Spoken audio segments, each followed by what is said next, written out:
All right, get ready, because we're diving deep into something pretty amazing today. Um, Intuition, that gut feeling, that inner voice, whatever you call it, we've all felt it. But what is it really? And can we actually tap into it on purpose? That's what we're going to try to figure out today, to demystify intuition. Yeah, it's so interesting how intuition is often seen as this mystical, almost magical thing. But it's really just a very human thing that anyone can access. We just have to figure out how to tune into it. Okay, so less magic wand, more tuning fork. Mm, I like that. yeah. But before we get to the how-to, let's kind of set the scene. Our source material for this deep dive is full of these really intriguing examples, and some of them are real head-scratchers. Like, how about an illiterate rickshaw puller who can solve complex math problems that, even professors can't figure out? Or a milkman in Dublin who is so quick-witted he can turn any prank into a punchline instantly. Those examples really show that intuition isn't bound by logic or intellect. It's a different way of knowing something. It's a direct kind of knowing that often goes around the normal steps of reasoning. So it's like that aha moment when the solution just kind of pops into your head, seemingly out of nowhere. But how do we know if those are really intuitive hits or just wishful thinking or just plain coincidence? That's where Osho's framework comes in. He talks about the head, the heart, and being. He says we have these three centers. The head is where our intellect is, the body is ruled by instinct, and then the heart is the center of intuition. And he says these are all powered by something he calls the witnessing being. Okay, I'm intrigued. So it's not just about thinking or feeling. There's this this being that's kind of watching everything. Exactly. Think of it like you're watching a movie. The characters on the screen are like your intellect, your instinct, and your intuition. But you, the one sitting there watching, are the being, the consciousness that's experiencing all of it. That's a really helpful analogy. So if we have all three of these centers, why does our intellect seem to always steal the show? Why do we often ignore those little whispers of intuition from our heart? Well, Osho says it's because we live in a world that's completely dominated by the intellect. We get rewarded for thinking logically, for being analytical, for figuring things out step by step. So intuition, which works in a more subtle way, often gets lost in all the mental noise. So we are conditioned to value the loud, assertive voice of the intellect over the quieter, more nuanced voice of the heart. But if intuition is so powerful, why do we suppress it? One reason, according to Osho, is repression, especially repressing our instincts. He argues that many of society's rules, especially those that come from religion, create a lot of guilt and shame around our natural urges and impulses. He actually uses humor to explain this, poking fun at things like super strict fasting rules that go against our body's natural need to eat. And what about those monks hallucinating devils and witches? Is that another example of repression gone wrong? Exactly. Osho argues that because they were repressing their sexual energy and doing things like fasting and being isolated, it made it really easy for them to have those hallucinations. His point is that repression doesn't just make our instincts disappear, it just drives them underground, and that creates inner conflict and can even make us see things in a distorted way. So it's like trying to hold a beach ball underwater. It's just going to pop up somewhere else, often in ways we don't expect. But if we're always fighting against our instincts, how can we ever get in touch with our intuition? They seem like they would be fighting against each other. That's a great question, and it leads us to one of Osho's most important points to tap into our intuition. We need to integrate our instincts, not fight them. He uses a metaphor of a house to explain this. He says the unconscious, where our instincts live, is like the basement. Our conscious mind is the ground floor, and then the superconscious, the realm of intuition, that's the top floor. Okay, so I'm picturing this house. So how do we get from the basement all the way up to the top floor? Is there a secret staircase we need to find? It's less about finding a secret staircase and more about clearing out the clutter. Osho says that when we have a fulfilled unconscious, it frees up energy for us to do higher things. So when we acknowledge and integrate our instincts, instead of trying to push them down, it creates a more peaceful environment inside where intuition can grow. So it's like we're building a solid foundation by accepting every part of ourselves, including those basic instincts that we've been told to be ashamed of or deny. Makes sense. But we've kind of been dancing around the main question. What exactly is intuition? Right. Intuition is knowing something directly without using your conscious reasoning. It's like a sudden flash of insight, a gut feeling that tells you what to do or what to avoid. Yeah, it can be really hard to grasp because it's not like logic where it's a step-by-step process. It's more like you just jump to the answer, you just know it, and you don't always even know how you know. Okay, I think I'm starting to understand it. Right. Like when you just have this really strong feeling about something, and you can't really explain why, but you just know it's true. But then how is that different from instinct? They both seem to be happening outside of our conscious awareness. That's a great question. Instinct is more like our basic primal instincts. It's automatic. It's about survival, like fight or flight responses. Intuition is much more subtle and nuanced. It gives us these insights that go beyond just survival and can lead us to creative solutions, a deeper understanding, and even spiritual insights. So instinct is like that sudden burst of adrenaline that makes you jump out of the way of a speeding car, while intuition is more like that quiet voice that tells you to take a different way home, and then you end up avoiding a huge traffic jam. Exactly. And remember those examples we talked about earlier, the illiterate rickshaw puller and the Dublin milkman? Those are both perfect examples of intuition and action. The rickshaw puller Shankaran was able to solve these incredibly complex math problems without ever having any formal training in math. He just knew the answers. And that milkman's quick wit. That's a great example of how intuition can be like a spontaneous intelligence, a way of responding to situations in a creative and totally unexpected way. Precisely. And these aren't just some rare occurrences. Osho says that this ability to know things intuitively is inside all of us. We just need to learn how to cultivate it. Okay, but how do we actually do that? Hmm. If our intuition is buried under all these layers of conditioning and mental clutter, how can we even begin to access it? That's where Osho's idea of peeling the onion comes in.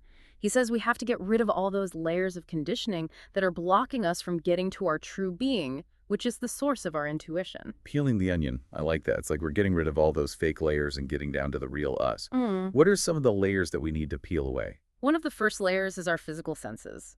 We think that we're seeing the world objectively, but Osho points out that our senses are actually more trained than we realize. They're always filtering what we see based on what society tells us is normal and what we expect to see. So it's like we're looking at the world through a lens that's been shaped by our culture, how we were raised and what we believe. Hmm. We're not really seeing things as they truly are, but how we've been taught to see them. Exactly. And this can really limit what we're able to perceive, and it blocks us from reaching deeper levels of knowing. Osho uses the sense of smell as an example. He says smell is a really powerful way to connect with intuition, but it's often suppressed in our modern world that's obsessed with being clean and sanitized. That's really interesting. I never thought about smell being connected to intuition, but it makes sense. When you smell something familiar, it can bring back so many memories and emotions. It's like a direct link to your subconscious. Precisely. And then there's the layer of conditioning. All our belief systems, whether it's religion, politics, or social beliefs, these beliefs can give us a sense of structure and meaning in life, but they can also prevent us from truly communicating and understanding each other. It's like we become so attached to our own beliefs that we can't even consider seeing things from a different perspective. We end up trapped in our own little bubbles, unable to have a real conversation with people who have different opinions. Exactly. And this kind of closed-mindedness shuts us off from the possibility of intuitive insights, which often come from unexpected places and challenge our preconceived ideas. So to peel away those layers of conditioning, we need to be willing to question our own beliefs, to be open to new perspectives, even if they make us uncomfortable. We have to move past dogma and embrace a more flexible and open-minded way of thinking. Absolutely. And that leads us to the layer of rationalization. Osho says that we often use logic to try to justify our opinions instead of genuinely trying to learn something. We would rather win an argument than admit that we might be wrong. So it's like we're using our intellect as a way to protect our egos instead of using it to understand things better. We care more about being right than about actually learning something new. Exactly. And this need to always be right, this fear of being wrong, can stop us from accessing intuition, which often challenges our logical assumptions and leads us in unexpected directions. So if we want to develop our intuition, we have to be willing to let go of the need to always be right. We have to accept that we might not know everything, that we can be surprised and even wrong sometimes. Exactly. And finally, there's the layer of sentimentality. We often confuse superficial emotions with genuine feelings. We get caught up in all the drama, but it's all just surface level. Osho says that real feeling, genuine emotion is what leads us to take action and change. So it's about moving past those automatic emotional reactions Yeah. and connecting with our deeper feelings, the ones that inspire us to do something to create, to make a real difference in the world. Exactly. And it's from this place of real feeling, this connection to our true selves, that intuition comes alive. Okay, so we've peeled away some of those layers of conditioning our senses, our beliefs, our need to rationalize everything, and our superficial emotions. But how do we actually start living from that deeper, more intuitive place? How do we go from theory to actually putting it into practice? Well, remember that Zen story about the burglar father who taught his son a valuable lesson by locking him in a chest? Oh yeah, the one where the sun escapes by meowing like a cat. Talk about thinking outside the box, literally.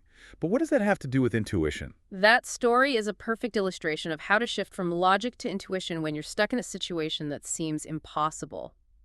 The son is trapped, he's terrified, and logic isn't offering any solutions. But when his mind finally calms down, when he just surrenders to the moment, an intuitive solution pops up. So it's like when our logical mind hits a wall, that's when intuition has the chance to step in. It's like a backup generator that kicks in when the power goes out. Exactly. And Osho suggests that developing what he calls the feminine mind can help us access that intuitive space more easily. Wait, feminine mind? Isn't that a bit of a stereotype? What exactly does he mean by that? He's not talking about gender here, he's talking about qualities. The male mind, as he describes it, is logical, aggressive, and always wants to conquer. The feminine mind is receptive, intuitive, and goes with the flow. We need both of these qualities, but we need to find a balance. So it's about integrating those qualities within ourselves, no matter what our gender is, right? Yeah. It's about creating that receptive and intuitive space within us where we can actually hear those whispers from our hearts. Absolutely. And the burglar story shows this so well. The son didn't escape using brute force or by figuring things out logically. He used his creativity, his intuition, his ability to think completely outside the box. It's like he had to completely bypass his logical mind and tap into a different kind of intelligence, a more playful and intuitive way of approaching the problem. Exactly. And remember those examples of Shankaran, the rickshaw puller, and Shakuntala, the woman who could solve complex math problems without any formal education. Their abilities show us the incredible power of the intuitive mind. And Osho says that these aren't just isolated cases. Intuition is something that we all have within us. It's just waiting to be unlocked.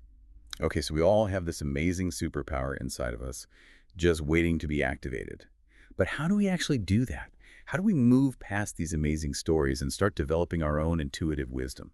That's a great question, and that's exactly what we'll be exploring in the next part of our deep dive. We'll look at some specific techniques and practices that can help you unlock the power of your intuition and live a more fulfilling and meaningful life. Okay, so we have explored the what and the why of intuition. Now let's get to the how. What are some practical things we can actually do to start cultivating this amazing inner resource? Well, Osho offers some really useful guidance on this. One of his key suggestions is to try to move from thinking to feeling. Intuition speaks to us through feelings and sensations and those gut instincts. Okay, so let's head more heart. But how do we actually do that in everyday life? It seems a bit abstract. It's actually simpler than you might think. Start by paying attention to your body. What sensations come up when you're trying to make a decision? Do you feel a sense of expansion or contraction in your body? What is your gut feeling telling you? So it's kind of like learning a new language. The language of our body's wisdom. Instead of dismissing those feelings as just emotions, we need to start really paying attention to them and what they're trying to tell us. Exactly. And just like learning any language, it takes practice. Start small. Hmm. Pay attention to how your body feels when you're making simple everyday choices, like what you're going to eat, what to wear, which way to go to work. The more you notice these little cues, the more you'll become attuned to your intuition. That makes a lot of sense. Yeah. But we also talk about how stress can block intuition, right? It's like when you're feeling totally overwhelmed, it's really hard to hear anything over that inner voice that's just criticizing you all the time. Absolutely. Stress puts us in that fight or flight mode where our logical mind takes control, and there's just no space for those quiet whispers of intuition. That's why Osho talks about how important relaxation is. He recommends things like meditation to help quiet the mind and make room for that inner listening. Meditation makes sense. But for someone like me who has a mind that's always racing, meditation can feel a little intimidating. Any tips for getting started? Yeah, Osho actually developed something he calls active meditations that are made specifically for people with busy modern minds. They use movement and sound and catharsis to help release all that pent-up energy and make it easier to get into that meditative state. Active meditations. I like the sound of that. It's like shaking off all the stress and mental clutter before trying to settle into that quiet space. So we're calming our minds, tuning into our body's signals, but how do we actually know if it's really intuition we're tapping into or just some random thought? That's where discernment comes in. Osho tells us to find our inner guide, to trust our gut feelings, but to also be discerning about it. So it's about learning to tell the difference between those impulsive urges and those deeper, more intuitive feelings. It's like finding that balance between being spontaneous and just being reckless. Exactly. And remember, it's a process. Don't expect to become a master of intuition overnight. It takes practice and patience and a willingness to learn from your experiences. So we're experimenting, paying attention to what happens, and fine-tuning our inner compass as we go. It's like learning to ride a bike.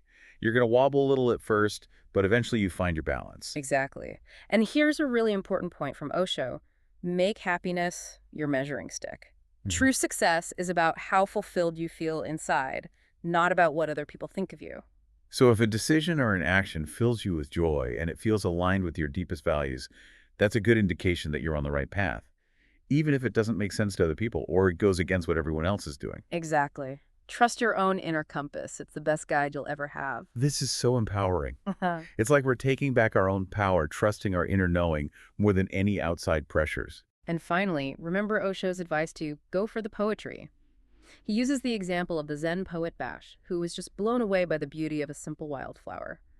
It's about looking for that sense of wonder and awe in the everyday things in our lives. And it reminds me of what you said earlier about the importance of shifting from the male mind to the feminine mind. It's about opening ourselves up, surrendering to how life is unfolding, and finding that beauty in the ordinary. Beautifully said. It's about getting back in touch with that childlike curiosity, that openness to whatever comes our way, which allows us to see the world in a completely new way. So it's not just about making these big life decisions based on intuition. It's about bringing that intuitive awareness into every single moment, every connection, every experience we have. Exactly. It's about developing a constant conversation with that inner wisdom, trusting that it will guide us to a life that is more fulfilling and meaningful. This has been such an insightful exploration. But before we go, I want to touch on something Osho said that really stood out to me. A created reality is false, like a dream. What created realities, those limiting beliefs and expectations, might we be holding on to that are blocking our intuition? That is a powerful question for all of us to consider. What stories are you telling yourself that might be preventing you from really trusting your intuition? What would happen if you let go of those stories and embraced a more expansive and intuitive way of being? And as we wrap up this deep dive into the world of intuition, I want to leave you, our listeners, with a final thought to ponder. Osho talks about how the Zen poet Bash was just awestruck by the simple beauty of a Nazunia flower. What seemingly insignificant thing in your everyday life could be holding a much deeper message if you look at it with fresh eyes like Bash? That's a beautiful challenge. Remember, this is just the beginning of your journey. There's a whole world of intuitive wisdom out there waiting to be discovered. So trust your gut, embrace the unknown, and go for the poetry. Until next time, fellow deep divers.